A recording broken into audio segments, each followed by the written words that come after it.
भविष्य का ऐसा समय जब क्राइम अपने चरम पर चला गया, हर तरफ गैंग्स ऑपरेट करने लगी। तभी एक टेक बिलियनियर अपने साथ हुई ट्रेजेडी के बाद फैसला कर लेता है कि वो अब से खुद ही सारी पुलिस को अपने अंडर में लाकर अपनी नई टेक्नोलॉजी से एक अलग फोर्स बनाएगा। जिसके बाद वो साइंटिस्ट ऐसे ऐसे नए इन्वेंशंस करने लगा जिनसे कि उसकी नई हाईटेक आर्मी क्रिमिनल्स को रोक सके। अब इससे आगे क्या होगा? क्या टेक्नोलॉजी सब कुछ ठीक कर सकती है? सब कुछ चलिए शुरू से जानते हैं हमारी ब्रांड न्यू साई-फाई सीरीज में। कहानी की शुरुआत दुनिया के सबसे रिचेस्ट बिलियनियर साइंटिस्ट मैट से होती है, जो कि अभी देर रात एक लोकल स्टोर में सिगरेट्स लेने रुका। दरअसल मैट बेशक से अमीर हो, मगर वो अपना छोटे से छोटा काम खुद ही करता है। लेकिन आज की रात उसके लिए सब कुछ बदलने वाला था। मैट जब शॉप में ही था कि तभी वहाँ पर एक लुटेरा मास्क पहनकर और गन लेकर स्टोर लूटने आ गया। तो मैट जल्दी से छुपकर पुलिस को कॉल करता है, लेकिन अब उसके बार बार कॉल करने के बावजूद उसे कोई रिप्लाई नहीं मिला। तो वहीं अब तक उस रोबर ने भी मैट को नोटिस कर लिया था कि वो पुलिस को कॉल कर रहा है। सो अब मैट ने बचने के लिए उसे अपना वॉलेट ऑफर किया, ये कहकर कि इसमें इतने पैसे हैं जितने में उस रोबर की आधी लाइफ गुजर जाएगी। कि तभी रोबर का ध्यान पीछे रखी मैगजीन पर गया और वो समझ गया कि ये तो दुनिया का सबसे अमीर आदमी है, तो वो तो इससे बहुत कुछ और भी निकाल सकता है। कि तभी अब बाहर से मैट का बॉडीगार्ड आ गया और वो रोबर से लड़ने लगा ताकि मैट को बचा सके। जिसके बाद उनमें कई देर झड़प के बाद रोबर ने गोली चला दी और वो उस बॉडीगार्ड को मारकर बाहर भाग जाता है। मैट जिसका कि इतनी देर बाद पुलिस को फोन लगा, वो गुस्से में कहता है कि उन्हीं की वजह से उसके बॉडीगार्ड की जान गई। उसे जल्दी पुलिस स्टेशन लाया जाता है, जहाँ की उसने नोटिस भी किया कि क्यों उसकी कंप्लेन पर एक्शन लेने में इतना समय लगा। यहाँ ना तो कोई प्रॉपर रेस्पॉन्स सिस्टम है, ना ही एडवांस वेपन्स। एक ऑफिसर टेरेसा ने आगे भी बताया कि पूरे ही शहर में क्राइम अपने ऑल टाइम हाई लेवल पर चल रहा है। वहीं पुलिस को इनफ फंडिंग और परमिशन न मिलने से वे कुछ भी नहीं कर पा रहे। अब मैट, जो कि खुद एक प्रख्यात साइंटिस्ट रहा है, उसने आज के दिन एक बहुत बड़ा फैसला लिया कि कैसे वो अब खुद से ही पुलिस डिपार्टमेंट को खरीदकर उन्हें एक नया रूप और टेक्नोलॉजी देगा। पैसे की तो उसके पास वैसे भी कोई कमी नहीं। आने वाले कई हफ्तों के बाद उसने फाइनली शहर के मेयर के सामने अपना पूरा प्रोजेक्ट रखा। उसने कहा कि सिर्फ इसी शहर की पूरी पुलिस फोर्स को उसके कंट्रोल में कर दिया जाए और वो इसके बदले में उन्हें मुंह मांगे पैसे देने को तैयार है। हालांकि मेयर हंसने लगा, क्योंकि पुलिस डिपार्टमेंट सीधे सीधे गवर्नमेंट के अंडर आती है। अब मैट भी पूरी तैयारी से आया था और उसने अपना पूरा प्रपोजल रखा। उसने कहा कि वो न सिर्फ पुलिस डिपार्टमेंट की पिछले 6 महीने की सैलरीज पे कर देगा, साथ में ही वो सभी पुलिस वालों को अब से पूरे 3 गुना ज्यादा सैलरी देगा, ताकि वे अपनी ड्यूटी को सबसे आगे रखें। वो इसके अलावा मेयर के फंड में भी पूरे $100 मिलियन डालेगा, जिनसे कि मेयर ऐसे काम कर सकता है कि वो आने वाले इलेक्शंस में आसानी से जीत जाएगा। हालांकि मेयर ने फिर से कहा कि वो इसकी इजाजत बिल्कुल भी नहीं दे सकता। पुलिस का प्राइवेटाइजेशन होना कोई भी मंजूर नहीं करेगा। अब मैट ने कहा कि अगर उनसे कोई भी गड़बड़ हुई तो मेयर पुलिस का कंट्रोल उससे फिर से ले सकता है। वो कुछ नहीं कहेगा, वो तो बस पुलिस डिपार्टमेंट को अपनी नई टेक्नोलॉजी देकर शहर को सेफ बनाना चाहता है। मैट ने इशारों में ये भी कहा कि अगर मेयर नहीं मानता तो वो उसके अपोनेंट कैंडिडेट को सपोर्ट कर उसे जितवा देगा और फिर वो उसे परमिशन देगा। अब ये सुनकर तो मेयर भी डर गया, क्योंकि मैट के पास पैसों से लेकर पब्लिक सपोर्ट तक सब कुछ है। तो यहाँ से हर कहीं अनाउंसमेंट होने लगी कि आने वाली एक तय समय सीमा तक मैट की कंपनी को पुलिस डिपार्टमेंट सौंप दिया गया है। लेकिन अगर इसी बीच कोई भी गड़बड़ हुई तो वे पुलिस डिपार्टमेंट को फिर से सरकारी बना देंगे। मैट अब पूरे पुलिस सिस्टम को पूरी तरह से बदलना शुरू करता है। उसने सभी ऑफिसर्स को इकट्ठा कर ब्रीफ भी किया कि जिस रात उसकी बॉडीगार्ड की मौत हुई थी, उसने तभी ठान लिया कि वो अब से सब कुछ रिसेट कर पुलिस सिस्टम को टॉप लेवल का बना देगा, ताकि फिर कभी कोई बेवजह में न मारा जाए। उसने डेटा दिखाया कि शहर में टोटल 20 लाख से ज्यादा लोग हैं और पुलिस वालों की संख्या सिर्फ 13,000 है, यानी कि हर ऑफिसर के सिर पर 200 से ज्यादा सिटीजन्स की सेफ्टी की जिम्मेवारी आ गई। ऊपर से जैसे हर दिन बढ़ते क्राइम के मामले आ रहे हैं, तो उनका आम पब्लिक को सेफ रख पाना नियरली इम्पॉसिबल हो गया है। इसीलिए अब मैट ने अपनी एक नई टेक्नोलॉजी बनाई है। सबसे पहले तो एक ऐप जो कि हर सिटीजन के फोन में इंस्टॉल होगी, और जैसे ही कोई डिस्ट्रेस बटन को दबाएगा तो पुलिस को तुरंत उसकी लोकेशन पर पहुंचना होगा। उसे बार बार कॉल ट्राई करने की कोई जरूरत नहीं और न ही फोन पर एड्रेस बताने की जरूरत है। इसके बाद मैट ने ऑफिसर्स को अपनी बनाई नई बुलेट प्रूफ जैकेट्स दिखाई। दरअसल ये जैकेट्स उनकी पिछले वाली जैकेट से 500 गुना ज्यादा मजबूत और सेफ हैं, यानी कि अब तो ऑफिसर्स को क्रिमिनल्स का सामना करते हुए डरने की जरूरत नहीं। मैट ने इसके अलावा पुलिस की नॉर्मल गन्स को बदलकर अपनी नई टेक्नोलॉजी तेजी से बना स्टन गन दी, जो कि लोगों को तेज झटका देकर बेहोश कर देंगी। वहीं सभी को नई सुपर फास्ट पुलिस गाड़ियां प्रोवाइड की गई, जिनके की टर्बो इंजन इतनी ज्यादा पावरफुल हैं कि क्रिमिनल्स कभी उनसे तेज नहीं भाग सकेंगे। और अब पूरी तैयारी के साथ सभी पुलिस की गाड़ियों को शहर में पेट्रोलिंग के लिए रवाना कर दिया गया, जबकि मैट खुद कंट्रोल रूम में रहकर अपने ड्रोन्स और पुलिस ट्रैकर से हर एक चीज पर नजर रखेगा। अब जल्दी उन्हें अपनी ऐप से एक पहली रिपोर्ट भी मिल गई, सो सबसे करीब वाली पुलिस गाड़ी जल्दी से वहां पहुंच जाती है। अनफॉर्चुनेटली ये तो सिर्फ एक बच्चा ही था, जो कि उनकी ऐप के एडवर्टाइजमेंट को देख सिर्फ पुलिस के रिएक्शन टाइम को चेक करना चाहता था। हालांकि दूसरी ओर ऑफिसर टेरेसा को एक रियल रोबर की जानकारी मिली और वो जल्दी से उसे पकड़ने जाती है। यहाँ उस रोबर के फेंसिस के ऊपर से भागने के बावजूद टेरेसा ने अपनी नई टेक्नोलॉजी से उसे बहुत आसानी से ट्रेस कर लिया और वो उसे अरेस्ट भी कर लेती है। इस पूरे क्राइम के रिपोर्ट होने से लेकर रोबर के पकड़े जाने तक सब कुछ सिर्फ 3 ही मिनट में कंप्लीट हो गया। और मैट जो कि कंट्रोल रूम में बैठा था, वो भी अब अपने पहले केस से बहुत खुश हुआ। अब अगले ही दिन मैट टेरेसा समेत बाकी ऑफिसर्स को इकट्ठा कर अब उसी रोबर को पकड़ने को कहता है, जिसने कि उसके बॉडीगार्ड को मारा था, क्योंकि जब तक वो उसे नहीं पकड़ लेता तब तक उसका मन वहीं डाइवर्ट रहेगा। इसलिए उसने अपनी ओर से उस रोबर को पकड़ने के लिए पूरी तैयारी कर ली है। अब मैट ने रिवील करना शुरू किया कि उस रात वो रोबर एक व्हाइट कार में भागा था, जहां पूरे ही शहर में टोटल 70,000 के करीब व्हाइट कार्स हैं। सो मैट ने उन सभी कार्स की उस रात की लोकेशन निकाली और अब वो फिल्टर कर रिजल्ट को सिर्फ 6 गाड़ियों तक ला चुका है। इसके बाद मैट ने अपने नए बनाए ड्रोन से उन सभी 6 गाड़ियों के ओनर्स को ट्रैक किया, जिससे कि फाइनली उसे पता चल चुका है कि वो रोबर जिसने कि उसके बॉडीगार्ड को मारा था, वो असल में एक आंड्रे नाम का आदमी है। लेकिन अनफॉर्चुनेटली जब टेरेसा अपने एक और साथी ऑफिसर के साथ एंड्रे को पकड़ने पहुंची तो वो घर के पीछे से कूदकर भाग गया। हालांकि कंट्रोल रूम से मैट ने अपने ड्रोन से उस पर नजर बनाए रखी और वो दोनों ऑफिसर्स को उसकी लोकेशन बताने लगता है, जिसके बाद दोनों ऑफिसर्स भागकर एक अबेंडन बिल्डिंग में पहुंच गए कि तभी एंड्री ने अचानक से अटैक कर एक ऑफिसर के कॉलर बोन पर फायर कर दिया, जहां की प्रोटेक्शन नहीं होती, और फिर वो बिल्डिंग से भी भाग गया। अब शाम को मेयर मैट पर बहुत गुस्सा हुआ कि उसकी वजह से उनका एक ऑफिसर घायल हो गया, तो वो पुलिस कंट्रोल को वापस से गवर्नमेंट को सौंप दे। हालांकि मैट ने समझाया कि अगर उस ऑफिसर के पास उसका बनाया नया बुलेट प्रूफ सूट न होता तो उसकी जान भी जा सकती थी, लेकिन अभी तो सिर्फ वो घायल ही हुआ है, यानी कि अभी के लिए तो उसे मेयर से कोई खतरा नहीं। लेकिन वो अंदर से जानता था कि अगर ऐसे कुछ और इंसिडेंट हो गए तो उसका पूरा प्लान फेल हो जाएगा।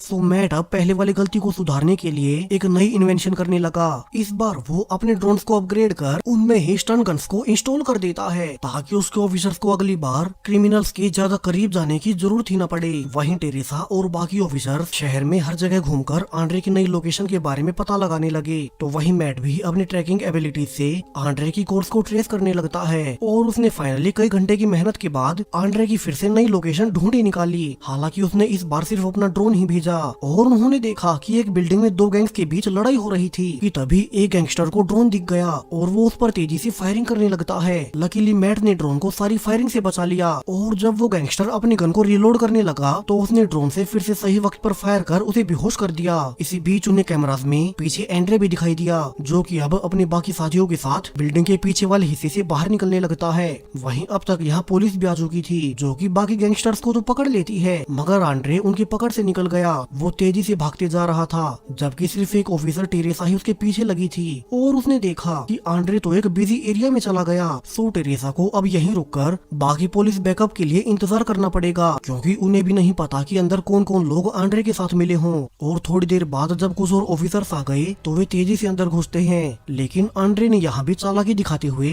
एक आम लड़की को होस्टेज बना लिया, जिससे कि वो उसे शील्ड बनाकर खुद यहाँ से निकल जाएगा। लेकिन तभी मैट ने कंट्रोल रूम से टेरेसा को बताया कि इसलिए तो उसने इन स्टन गन्स को इन्वेंट किया था, इनसे सिर्फ लोग बेहोश होते हैं, तो टेरेसा पहले उस होस्टेज को ही शूट कर दे, वो सिर्फ बेहोश होगी, मरेगी नहीं। अब टेरेसा ऐसा ही करती है, उसने पहले होस्टेज को शॉक दिया और फिर जब आंड्रे अकेला पड़ गया तो वो उसे भी शूट कर बेहोश कर देती है, जिसके साथ मैट ने फाइनली उस क्रिमिनल को सजा दिलवा ही दी, जिसकी वजह से उसने ये सब शुरू किया था। वो इस सक्सेसफुल मिशन के लिए टेरेसा को प्रमोशन देकर चीफ इंस्पेक्टर की पोस्ट देता है। इतना ही नहीं, इस सफल मिशन के बाद मैट की फोटो अगले ही दिन के न्यूज़पेपर्स के फ्रंट पेज पर आ गई। उसकी ऐप के डाउनलोड्स अचानक से बढ़ गए आम जनता से लेकर हर कोई हैरान था कि मैट ने कैसे अपनी टेक्नोलॉजी से क्राइम होने से लेकर पुलिस की रिएक्शन टाइम तक सब कुछ इतना फास्ट कर दिया। मैट अब एक लाइव स्ट्रीम करते हुए अपनी टेक्नोलॉजी का नमूना भी देता है, जब उसने एक शॉप का शीशा तोड़ा और फिर खुद ही अपनी ऐप का अलर्ट बटन दबा दिया, जिसके कि सिर्फ 10 ही सेकेंड्स के अंदर पुलिस वहां साइट पर पहुंच गई। मैट ने आगे बताया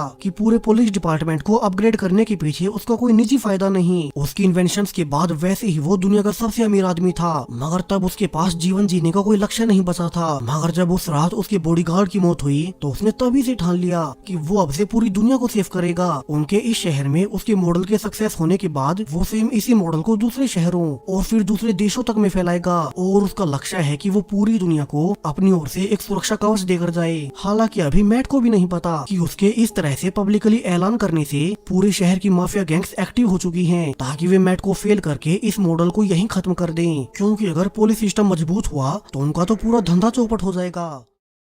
अब अगले ही दिन उन्हें अलर्ट भी मिला कि कैसे एक रोबर ने शहर की फार्मेसी में लूटपाट की है। सो मैट और टेरेसा जल्दी से उसी लोकेशन पर पहुंचे। उनका रिस्पॉन्स टाइम बहुत फास्ट था, इसलिए उन्होंने उस चोर की गाड़ी को ट्रैक भी कर लिया। लेकिन जब वे उसकी गाड़ी के पीछे ही थे तब वो चोर अब खुद बचने के लिए जानबूझकर अपनी गाड़ी को भीड़ भाड़ वाले एरियाज में ले गया, जिससे कि उसकी टक्कर लगने से एक छोटी बच्ची को चोट भी लग गई। टेरेसा और मैट को जल्दी से गाड़ी रोक उस माँ और बेटी की मदद के लिए एम्बुलेंस बुलानी पड़ती है, जिस कारण वो चोर उनके हाथ से निकल गया।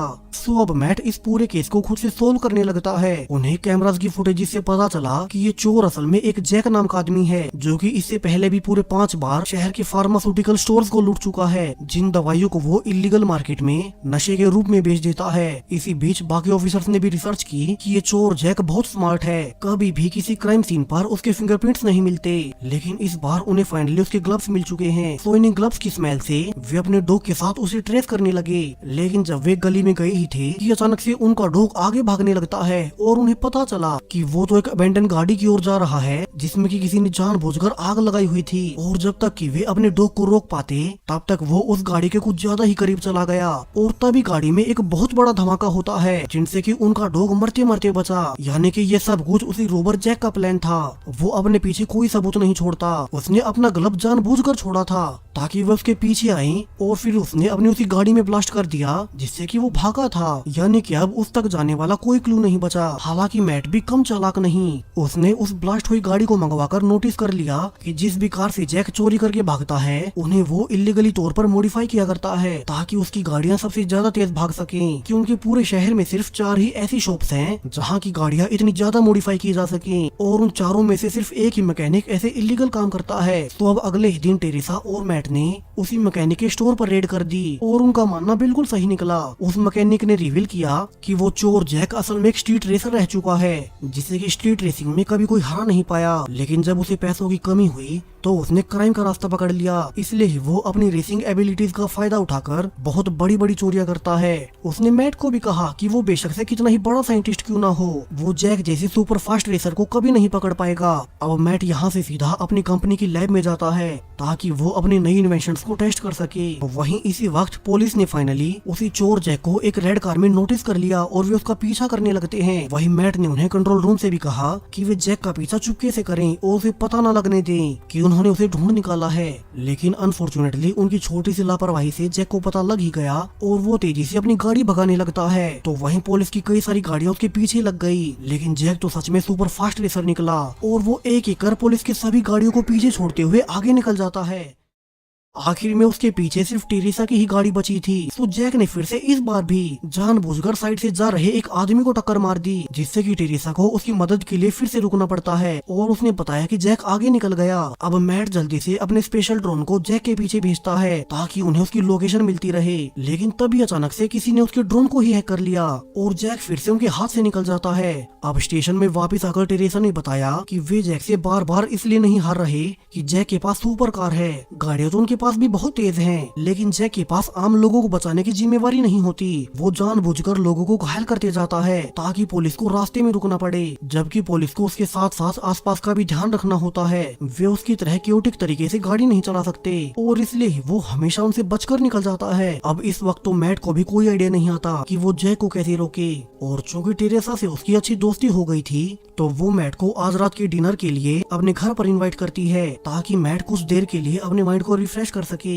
लेकिन जब मैट डिनर कर ही रहा था कि उसे कुछ बच्चे छोटी बाइक से खेलते हुए नजर आए और यहीं से मैट को एक नया आइडिया आता है। वो जल्दी से डिनर को बीच में छोड़ अपनी वर्कशॉप में जा पहुंचा, जहां से वो इस बार एक नई तरह की बाइक इन्वेंट करता है। और जैसे ही जैक अब अगले ही दिन फिर से चोरी करके भागने लगा तो इस बार कई सारे ऑफिसर्स अपनी गाड़ियों की बजाय नई बाइक्स पर उसका पीछा करने लगे। वहीं वे जल्दी से कई सारे रास्तों पर स्पाइक्स लगाकर उन्हें पहले ही ब्लॉक कर देते हैं, ताकि जैक अपनी गाड़ी के साथ भीड़ भाड़ वाले रास्तों पर न जा सके और लोग सेफ रहें। मैट ने इस बार जैक के लिए पूरी तैयारी कर रखी थी, जहां उसकी बाइक्स तंग गलियों में भी आसानी से चल सकेंगी। और ऐसा हुआ भी। जल्दी जैक की गाड़ी फंस गई और वो पैदल ही भागने लगा, जिसके बाद फाइनली ऑफिसर्स ने उसे पकड़ ही लिया। अब सब खत्म होने के बाद मैट खुद उस छोटी बच्ची के लिए टॉय लेकर गया, जो कि शुरू में जैक की गाड़ी के सामने आकर घायल हो गई थी। उस बच्ची की माँ जैक को थैंक्स भी बोलती है, जो उन्होंने उस चोर को पकड़कर सजा दिलवा दी। अब कुछ दिन बाद जब एक औरत एटीएम से पैसे निकालने लगी कि उसके पीछे एक आदमी आकर उसे गन से डरा कर भगा देता है। हालांकि उसने पैसे नहीं चुराए, बल्कि वो एक नोट पर मैट से मिलने का लिखकर एटीएम पर शूटिंग करने लगा,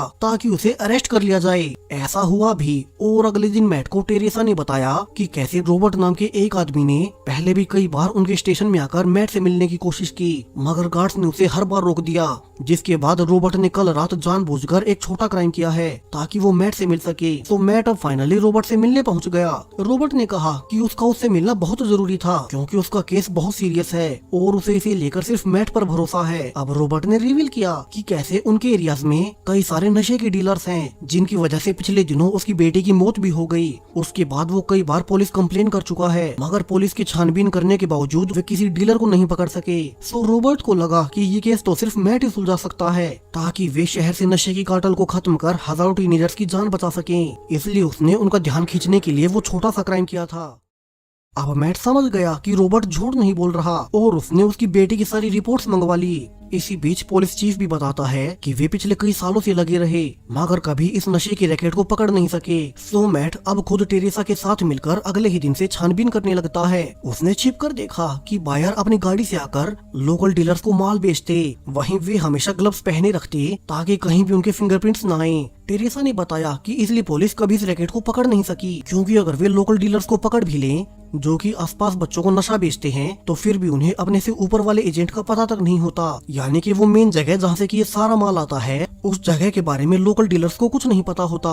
अब मैट को इन सब को देख एक नया आइडिया आया। वो फिर से अपनी लैब में आता है, जहाँ की उसने जानबूझकर काफी सारे कैश पर ऐसा पाउडर लगवा दिया जिसे कि जो कोई भी टच करेगा उसके हाथ पर पाउडर लग जाएगा। वहीं इसके बाद मैट ने अपने स्पेशल चश्मे बनाए, जिनसे कि वे दूर से ही इस पाउडर को ट्रेस कर सकेंगे। तो मैट की इस टेक्नोलॉजी से वे पैसों की ट्रेल को ट्रैक करेंगे और पता करेंगे कि वे पैसे जाते कहाँ तक हैं। टेरेसा ने बाकी ऑफिसर्स को इकट्ठा कर ब्रीफ भी किया कि वे आने वाले कुछ दिनों तक सिर्फ दूर ही रहकर उन सारी ड्रग डील्स को चुपचाप देखते रहेंगे। उन्हें कैसे भी करके उनमें इंटरफियर नहीं करना है, उन्हें तो बस पैसों का पीछा करना है। सब से सभी ऑफिसर्स वही नए चश्मे पहनकर पेट्रोलिंग करने लगे। वे इनकी मदद से बहुत आसानी से देख पा रहे थे कि जो भी पैसा वे लोगों से लेते हैं वो किस किस एजेंट के थ्रू कहां तक जा रहा है। पूरा पुलिस डिपार्टमेंट इसी केस पर लग गया, जिसमें कंट्रोल रूम में मौजूद टेक एक्सपर्ट साथ के साथ उस सारे पैसे के पैटर्न को ट्रेस कर असली ठिकाने का पता लगाने लगी, जिससे कि फाइनली उन्हें एक बड़ी आलीशान मेंशन मिल ही गई, जहाँ से ही सारा माल पूरे शहर में भेजा जाता था।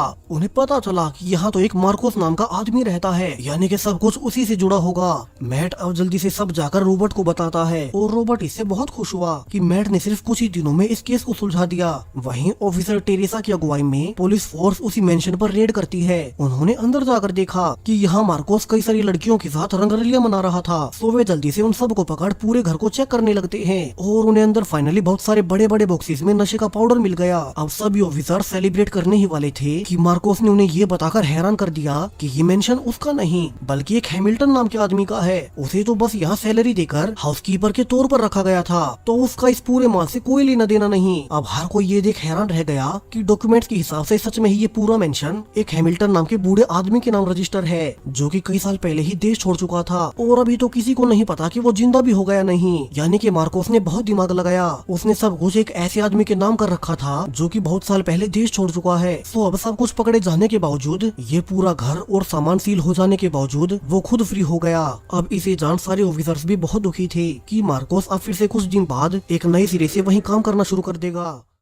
कि अब शाम को अंधेरा होते ही टेरेसा के पास रॉबर्ट की पत्नी का फोन आया कि रॉबर्ट मार्कोस के फ्री होने से गुस्से में उसे खुद से मारने चला गया है। अब पुलिस जल्दी से अपने ड्रोन से पता कर लेती है कि रॉबर्ट मार्कोस को मारने एक पुरानी फैक्ट्री में गया है। सो वे जल्दी से वहीं पहुंच गए। उन्हें यहाँ बाहर रॉबर्ट की गाड़ी दिखाई दी जिसमें कि बहुत सारी गोलियां रखी हुई थी, यानी कि रॉबर्ट अभी अभी अपने गन के साथ अंदर घुसा है। सो अब वे सब भी चुपके से नाइट ग्लासेस लगाकर अंदर जाने लगे। वे यहाँ अंदर लाइट्स भी नहीं चला सकते। वहीं अंदर मार्कोस के साथ उसके लोग वेपन्स के साथ हो सकते हैं। सो अब उन्होंने अंदर जाकर देखा कि यहाँ तो मार्कोस ने रॉबर्ट को गन पॉइंट पर ले रखा था, वहीं वो उनकी एक भी सुनने को तैयार नहीं। सो ऑफिसर्स को आइडिया आया कि इस बार भी वे पहले होस्टेज को बेहोश कर फिर मार्कोस को पकड़ लेंगे, जैसा कि वे एक बार पहले भी कर चुके हैं। मगर तभी उन्हें रॉबर्ट की मेडिकल रिपोर्ट से पता चला कि उसकी मेडिकल हिस्ट्री के हिसाब से वे उसे शोक नहीं दे सकते, यानी कि इस बार मामला बहुत सीरियस हो गया।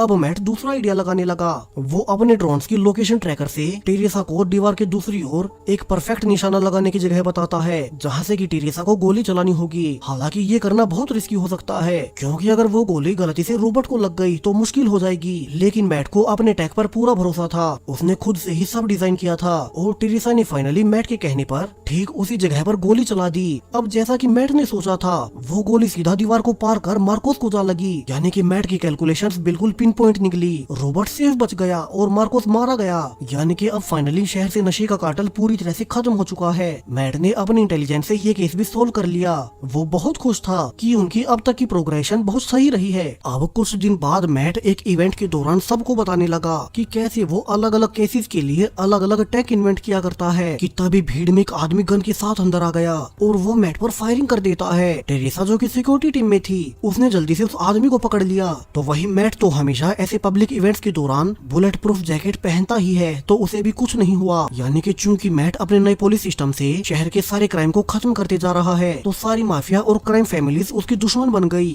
और ये अटैक करवाने वाला मैट का सबसे बड़ा दुश्मन है। अब यहाँ से एक खाली बिल्डिंग दिखाई गई जिसमें कि 4 शूटर्स को बुलाया गया था। उन्हें एक स्पीकर से ऑर्डर दिया गया, उनका आज तक का सबसे बड़ा मिशन। लेकिन जब एक शूटर ये कहकर जॉब टालने लगा कि ये काम बहुत रिस्की है और उसे इसके लिए दुगने पैसे चाहिए, तो एक राइफल ऑटोमेटिकली उसकी ओर मुड़ गई और उसे वहीं गोली मार दी गई। यानी कि ये जो कोई भी मिस्टीरियस आदमी है, इसे भी हैकिंग और टेक्नोलॉजी की अच्छी खासी जानकारी है। वो मिस्टीरियस आदमी अब एक मास्क पहनकर मैट के नाम पर एक वीडियो ऑनलाइन अपलोड कर देता है कि मैट उसका सबसे बड़ा दुश्मन है, सो वो किसी भी तरह से मैट को एलिमिनेट करके रहेगा। वहीं उसने उस पार्टी वाली शूटिंग की जिम्मेवारी खुद पर ली, जिससे कि जल्दी ये खबर पूरी मीडिया में आग की तरह फैल गई। पहले मेयर और फिर पुलिस चीफ मैट को सलाह देते हैं कि जब तक पुलिस इस मिस्टीरियस आदमी को नहीं पकड़ लेते, तब तक उसे किसी सेफ जगह पर छुप जाना चाहिए। पहले ही उस पर फायरिंग भी हो चुकी है, तो इस बार तो वे सीधा उसके सिर पर गोली चलाएंगे।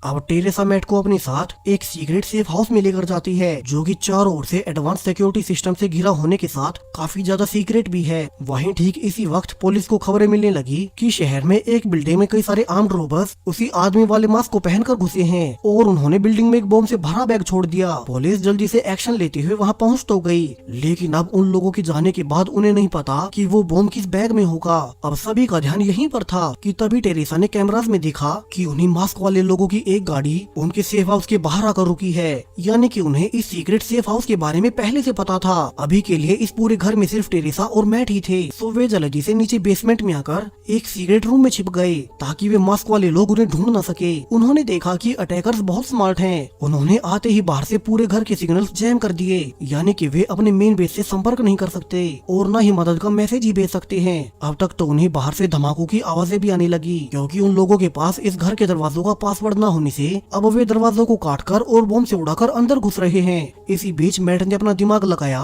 कि जब तक बाहर वे लोग दरवाजों को तोड़ने में बिजी हैं, तब तक उसे उनके मेन बेस पर हेल्प का मैसेज भेजना होगा। तो वो एक सिंपल क्लीनिंग रोबोट को अपग्रेड कर घर के बाहर भेजने लगता है, ताकि वहाँ से वे अपने मेन बेस को मदद के लिए मैसेज भेज सके। तो वहीं कंट्रोल बेस में तो हर तरफ अफरा तफरी मच गई। दरअसल एक साथ एक ही समय पर पूरे शहर में वही मास्क वाले लोगों की गाड़ियां घूमने लगी। वे हर जगह बम लगा देते। वहीं पुलिस जब भी उन्हें पकड़ने भी जाती, तो वे गाड़ी छोड़कर ही भाग जाते। अब कंट्रोल रूम में सब समझ गए कि ये कुछ तो गड़बड़ है। एक साथ पूरे शहर में इतने अटैक्स कैसे हो गए? जरूर से कोई उनका ध्यान किसी इम्पोर्टेंट चीज से हटाना चाहता है, क्योंकि अभी पिछले कुछ घंटों में उनकी सारी पुलिस फोर्स इसी शहर के क्यूस में बिजी है। तो वहीं सेफ हाउस में अब तक मैट का रोबोट फाइनली ऊपर निकल ही आया, लेकिन जब तक वो मेन बेस को मैसेज भेज पाता कि उसके पहले ही एक रोबर ने उसे नोटिस कर लिया और वो उसे पहले ही तोड़ देता है। वहीं वे अटैकर्स अब तक सारे दरवाजों को एक एक कर तोड़ते जा रहे थे और ऐसे तो वे जल्द ही मैट तक भी पहुंच जाएंगे। मैट अब सोचने लगा कि वे आगे क्या करें। अभी उनकी मेन बेस को भी नहीं पता कि वे यहाँ खतरे में है। तो वही कंट्रोल रूम में पुलिस चीफ बहुत परेशान था कि वे इतने सारे बॉम्ब्स को डिफ्यूज कैसे करेंगे। कि इसी बीच उनकी मेन ऑपरेटर को याद आया कि उन्हें कई घंटों से टेरेसा या फिर मैट का कोई मैसेज नहीं मिला है। उसने अभी उन्हें कॉल भी ट्राई किया था मगर सब बंद आ रहा था। सो उसके अनुसार ये शहर में हो रहे सारे अटैक्स सिर्फ उन्हें डिस्ट्रैक्ट करने के लिए हैं ताकि वे मैट को भूल जाएं। सो अब वे जल्दी से मैट को सेफ हाउस में चेक करने 2 ऑफिसर्स को भेजते हैं। वहीं नीचे मैट ने भी देख लिया कि वे अटैकर्स अचानक से दरवाजों को तोड़ना बंद हो गई और बाहर 2 ऑफिसर्स के आने से वे छुप गए हैं। अब मैट जानता था कि अगर वे ऑफिसर्स अंदर आए तो वे अटैकर्स उन पर चारों ओर से अटैक कर देंगे और मार डालेंगे। सो मैट अब उन 2 ऑफिसर्स को खतरे का सिग्नल देने के लिए टेरेसा की मदद लेकर अपने उसी क्लीनिंग रोबोट में पूरे 9 नंबर का अलर्ट मैसेज टाइप करता है। लकीली बाहर दोनों ऑफिसर्स ने उसे नोटिस भी कर लिया और वे समझ गए कि इसे मैट नहीं भेजा होगा जो कि अंदर छुपा है। सो अब दोनों पूरी तैयारी के साथ संभल कर अंदर जाने लगे। वे अपने एडवांस टैक और गन्स के साथ उन अटैकर्स को आराम से संभाल पा रहे थे। वहीं नीचे से टेरेसा और मैट सब देखने लगे और जब उन्हें लगा कि वे दोनों शायद से पकड़े जाएंगे तो मैट अब अंदर से दरवाजे उड़ा देता है जिससे कि पीछे से टेरेसा ने भी आकर हमला कर दिया और उन सब ने मिलकर फाइनली उन सभी अटैकर्स को पकड़ ही लिया। मैट समेत बाकी सब भी भागकर अब जल्दी से पुलिस कंट्रोल रूम में आ जाते हैं ये देखने की शहर के हालात क्या हैं। कि तभी अब उस मिस्टीरियस आदमी को ये पता लगने के बाद कि उसका मैट को सेफ हाउस में पकड़ने का प्लान फेल हो चुका है तो अब वो अपना मास्क उतारकर एक और वीडियो रिलीज करता है। दरअसल ये आदमी डैनी है जो कि मैट की टेक कंपनी की राइवल कंपनी होप्स इंडस्ट्रीज का मालिक था। वो हमेशा से ही मैट से बिजनेस में पीछे ही रहा और जब मैट पुलिस डिपार्टमेंट को अपग्रेड कर शहर से क्राइम को मिटा रहा है तो डैनी ने बाकी क्रिमिनल से मिलकर ये पूरा प्लान बनाया कि वे मैट को मार देंगे क्योंकि मैट से तो उसकी पर्सनल दुश्मनी है और उसे पता था कि मैट को हराने के लिए उसके सामने किसी टेक जीनियस को ही खड़ा होना होगा। अब वीडियो में डैनी ने कहा कि वे बेशक से मैट को ना पकड़ पाए हों मगर अब इसका बदला ये पूरा शहर चुकाएगा। इस शहर की बर्बादी के बाद पूरी पुलिस फोर्स को फिर से सरकारी बना दिया जाएगा और मैट से सारा कंट्रोल ले लिया जाएगा। डैनी ने बताया कि उन्होंने पूरे शहर में जगह जगह पर बॉम्ब्स लगवा दिए हैं जो कि अब से पूरे 1 घंटे के बाद एक एक कर फटने लग जाएंगे। अब मैट और बाकी साहब अपने पास इतना कम समय को देख जल्दी सारी पुलिस की गाड़ियों को बॉम्ब्स को पकड़ने भेज देते हैं। लेकिन अब अजीब कारणों से उन्हीं के ड्रोन्स उन्हीं के ऊपर आकर देखने लगे और थोड़ी आगे जाते ही एक गाड़ी मेन पुलिस चीफ की गाड़ी से टकरा गई। अब टेरेसा ने भागकर देखा कि किसी ने जानबूझकर सारी ट्रैफिक लाइट्स को ग्रीन कर दिया है ताकि पुलिस टाइम से कहीं ना पहुंच सके। कंट्रोल रूम में भी सब समझ गए कि डैनी ने ही असल में पूरे शहर की ट्रैफिक लाइट से लेकर ऑटोमेटिक गाड़ियों तक सब कुछ हैक कर लिया है जिससे कि हर और बड़े बड़े एक्सीडेंट हो रहे हैं। अब मैट घबरा गया क्योंकि पिछले सारे केसेस की तरह ये डैनी कोई नॉर्मल आदमी नहीं, वो भी उसी की तरह एक टेक जीनियस है, बल्कि कई मायनों में डैनी मैट से भी बड़ा हैकर रहा है। इसलिए ही उसने उसकी बनाई सारी टेक्नोलॉजी हैक कर ली। तभी मैट को कंट्रोल रूम में खबरें आने लगी कि उनकी पुलिस गाड़ियां भी ऑटोमेटिक होने से डैनी ने हैक कर ली हैं। ऊपर से जो ड्रोन्स खुद मैट ने ही पुलिस के लिए बनाए थे वे सब भी अब उल्टा पुलिस पर ही फायरिंग करने लगे। यानी कि मैट की खुद की बनाई सारी टेक डैनी अब हैक कर उनके खिलाफ इस्तेमाल कर रहा है। सो मैट अब खुद बाहर निकला और वो एक स्पेशल जैमिंग डिवाइस से आसपास के ड्रोन्स को नीचे गिराने लगता है। उसने कहा कि उसे नहीं पता था कि कोई उसी के टैग को उसके खिलाफ इस्तेमाल करेगा। तो उसने अभी के लिए सभी ऑफिसर्स में ये जैमिंग डिवाइसेस बांट दिए ताकि वे अपने आसपास दिखने वाले ड्रोन्स को नीचे गिरा दें और अभी के लिए कोई पुलिस ऑफिसर अपनी गाड़ियों को इस्तेमाल ना करें। वही मैट को ये भी पता था कि उन्हें इस पूरे शहर को बचाने के लिए डैनी को ढूंढना होगा क्योंकि सारे बॉम्ब्स का कंट्रोल बटन उसी के पास है। अब थोड़ी रिसर्च के बाद उन्हें पता चल गया कि डैनी एक सुपर फास्ट ट्रेन में मौजूद अपने सुपर कंप्यूटर से ये सब कर रहा है। तो मैट अब बाकी ऑफिसर्स के साथ भागकर वहीं स्टेशन पर पहुंच गया जहां वे जल्दी से ट्रेन में जाकर उस सुपर कंप्यूटर को भी ढूंढ ही लेते हैं। लेकिन तभी अचानक से ट्रेन की लाइट्स बंद पड़ गई। दरअसल ये सारा डैनी का ही प्लान था। उसने जानबूझकर मैट को यहाँ बुलाया और उस पर गन पॉइंट कर दी ताकि वो उसे अपने हाथों से मार सके। लेकिन उसे पता नहीं था कि मैट के पास भी अपना एक प्लान है। अचानक से पूरी ट्रेन और तेज चलने लगी जिससे कि डैनी का बैलेंस बिगड़ने से वो नीचे गिर गया और टेरेसा और बाकी ऑफिसर्स उसे अरेस्ट कर लेते हैं। दरअसल मैट ने पहले से सब सोच रखा था। जैसे ही वो सुपर कंप्यूटर के पास पहुंचा तो उसने अपने बेस के कंट्रोल रूम में मौजूद एक इंजीनियर को सिग्नल दिया कि वो इस ट्रेन को ही हैक कर उसे तेज कर दें और ऐसा हुआ भी जिससे कि उन्होंने डैनी को पकड़ लिया। अब इसके बाद मैट जल्दी से डैनी के सुपर कंप्यूटर का इस्तेमाल कर शहर के सारे बॉम्ब्स को बंद कर देता है। उसने यहाँ से सारे इलेक्ट्रॉनिक सिस्टम्स को भी फ्री कर दिया जिन सभी को डैनी ने हैक कर रखा था। यानी कि मैट ने आखिरकार सब कुछ ठीक कर ही लिया। उसने अपने अब तक के सबसे बड़े खतरे को टाल दिया और इसी हैप्पी एंडिंग के साथ ये पूरी सीरीज यहीं पर खत्म हो जाती है। तो मैट के सुलझाए इन सारे केसेस में से आपका सबसे फेवरेट केस कौन सा था? साथ ही अगर